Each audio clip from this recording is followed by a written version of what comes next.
네, 현대시 3번입니다.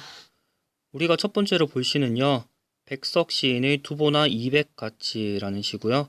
두 번째로 볼 시는요, 고정희 작가의 모든 사라지는 것들은 뒤에 여백을 남긴다라는 시입니다. 솔직하게 말해서 저 두 시 다 모르겠습니다. 그런데 문제를 풀 때는요, 여러분들도 내가 아는 작품만 문제에 나오라는 법은 없잖아요. 그럼 어떻게 할 거냐? 그냥 그때 문제 풀면서 배우면 됩니다. 어떤 시인지요? 3번 보겠습니다. 보기를 참고하여 가와나에 대한 설명을 보겠습니다. 적절하지 않은 건데요.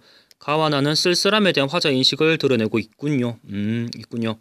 가의 화자는 객지에서 명절을 지내며 고향을 떠나 방랑과 은거 속에서 숱한 명작을 남긴 중국의 대시인 두보나 이백 같은 옛 시인들을 떠올립니다. 그들이 느꼈을 고독을 떠올리고 그들의 쓸쓸함의 정서를 정신과 삶의 격조를 드높이는 데 관여하는 감정으로 인식하여 스스로를 위로하고 있다. 한마디로 이런 대시인들도 고향을 떠나서 위대한 예술작품을 만들었잖아. 나도 시인인데 이 사람들처럼 고향을 떠나 쓸쓸하니까 나도 그렇게 위대한 예술작품을 만들 수 있을 거야. 그런 시를 창작할 수 있을 거야. 라면 스스로 위로하고 있습니다. 외로움이 약이 되어서 훌륭한 작품을 만들 수 있을 거라고 위로하고 있죠. 나아에서는요, 어머니의 무덤가에서 망하는 평안을 얻고 있다는 얘기입니다. 대상의 부재라는 것은 존재가 사라진다는 것이 아니라는 인식을 전달드리고 있습니다. 죽음이라는 게 사라짐과 똑같은 말은 아니라는 거죠. 존재가 사라진 후의 쓸쓸함이 남겨진 사람에게 추억과 위로를 건네고 새로운 시간을 만들어낸다는 굉장히 긍정적인 발상이네요. 그 사람은 비록 없지만 그 사람을 생각하면서 추억과 위로가 된다는 이야기인데요.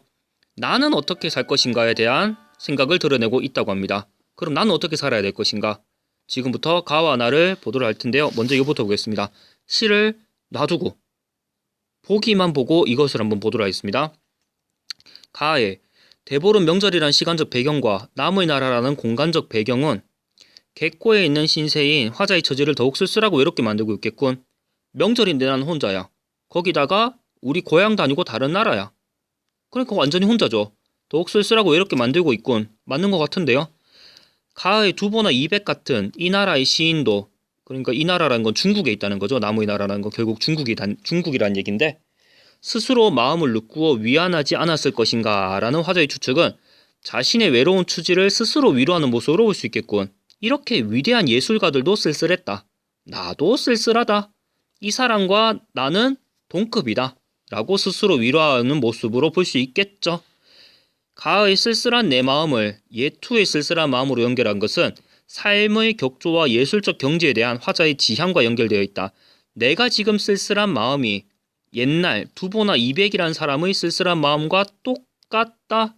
이거를 통해서 그 사람들과 나는 예술적 경지까지도 똑같아지고 싶다. 지향과 연결된다고 할 수 있겠네요.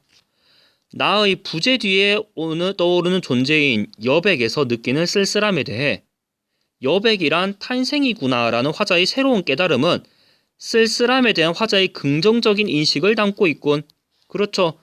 비록 내가 생각하는 존재는 없지만, 부재하지만 그것은 새로운 탄생이다. 라고 쓸쓸한 것은 나쁜 것이 아니다. 그것도 새로운 탄생이 될 수 있다는 긍정적인 인식이죠. 요 내용과 관련이 있습니다. 적절하게 보이는데요. 나도 너로부터 사라지는 날 자신의 삶에 대한 이야기네요.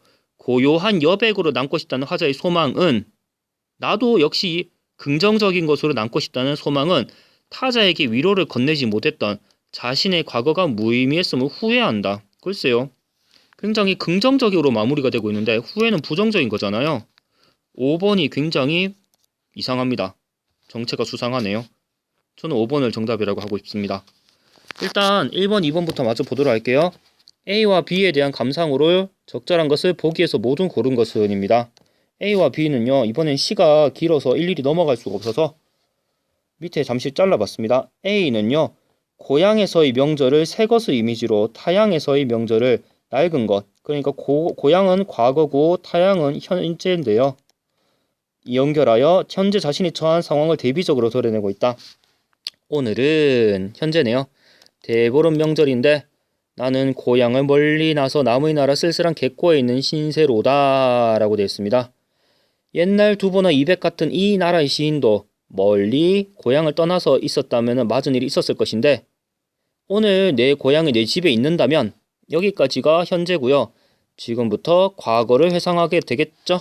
새 옷을 입고 새 신도 신고 서로 즐거이 웃음으로 지나갈 것이련만 짧은 과거 혹은 상상이고요. 현실은 어떤 거니? 때 묻은 입던 옷에 마른 물고기. 그러니까 과거의 명절을 새 것의 이미지로 타향에서의 지금을 낡은 이미지로 사용하고 있네요. 그래서 두 개를 대비하고 있으니까 적절해 보입니다. A는 어린 시절의 경험을 바탕으로 과거의 추억을 회상하는 방식을 사용했다. 현재 화자가 처한 이런 부정적이고 외로운 상황이 과거로부터 반복되었다. 설마요. 과거에는 이렇게 즐거웠는데 지금은 이렇게 우울하다는 얘기잖아요. 반복되었을 리가 없죠. 반복이 아니다. 그래서 기억만 맞는 거로 볼 수 있겠습니다. 그 다음부터 B부터는요. 고정희 시인의 시에 대한 내용이라서요. B는 청각적 심상을 시각적으로 전이시키면서 화자의 내면을 변화시키고 있다. 청각적 심상. 쓱 읽어보니 무덤에 잠드신 어머니는 선산 뒤에 큰 여백을 걸어두셨다. 말씀보다 큰 여백을 걸어두셨다. 동산에 올라가 소나무밭 여백 아래 앉아있으면 서울에서 묻혀온 온갖 잔소리들이 청각적 이미지가 되겠네요. 어떻게 돼요? 방생의 시냇물을 따라 길 가운데 흘러 바다로 들어가고 근데 흐른다는 것은 눈으로 보는 거잖아요. 시각이라고도 볼 수 있겠죠. 바다로 들어가 보이지 않는 것. 네, 이런 것도 시각이라고 볼 수 있겠죠. 그래서 화자의 내면이 변화하는 과정을 드러낼 수 있겠다. 그럴 수 있겠네요. B는 화자의 과거의 절망적인 순간을 회상하고 형상화하는 방식을 사용한 시적 여운을 드러내고 있다. 화자가 과거 절망적이었던 상황이 있나요? 모든 사라지는 뒤에 남아있는 둥근 여백이요. 뒤안길이요. 글쎄요. 여기서는 깨달음이 나오고 과거의 절망적이었던 순간이라 그런 건 나오지 않는 것 같은데요. 이거는 현재고 이것도 현재고 이거는 너로부터 사라진다. 이건 미래에 대한 이야기고 과거 자체가 좀 의심스럽네요. B는 동일한 시어를 반복하는 방식을 활용하여 다시 찾아간 고향에서의 경험이 화자에게 상처가 되었다. 동일한 시어라고는 볼 수 있습니다. 여백, 좋습니다. 근데 화자에게 상처가 되었나요?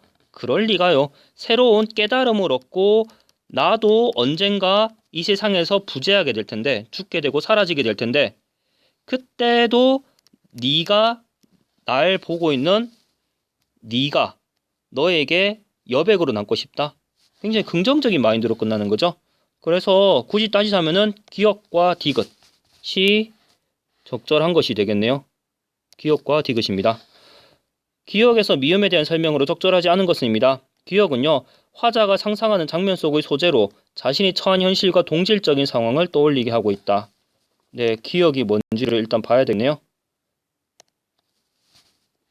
기억은 원소라는 떡이네요. 그러니까 이거를 자기가 먹는다는 것이 이야기 아니라 두보나 이백이라는 옛날의 위대한 시인도 타향에서는 아마 이런 떡을 먹으면서 있지 않았을까라는 이야기인데요.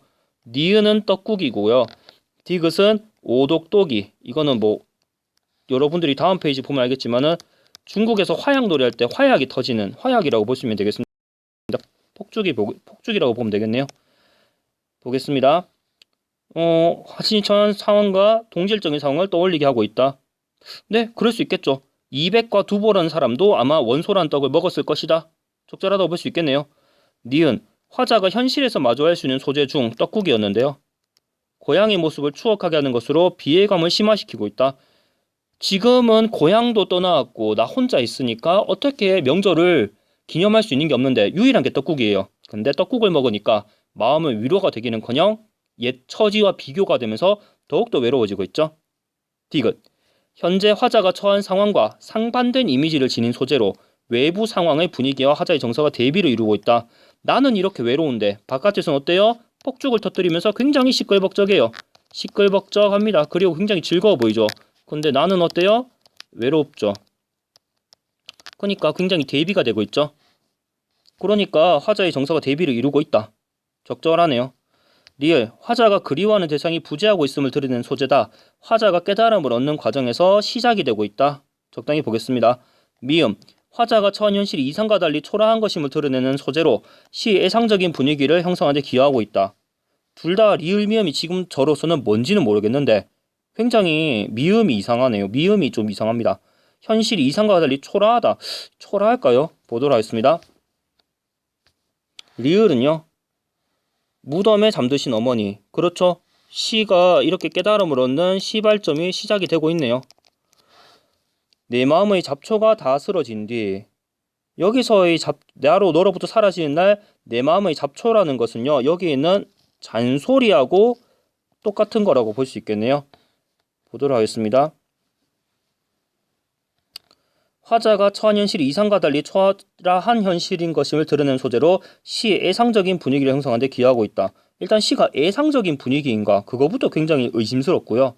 결국은 긍정적인 깨달음으로 끝나는데 과연 애상적인 분위기인가? 그리고 이상과 달리 초라한 것, 글쎄요. 초라한 것이라는 것은 그런 뉘앙스는 전혀 아니었죠. 속세의 것, 혹은 내가 살아있을 때 내 속에 있는 것, 이 정도라고 볼 수 있겠죠. 그래서 적절하지 않은 것은 5번이 되겠습니다.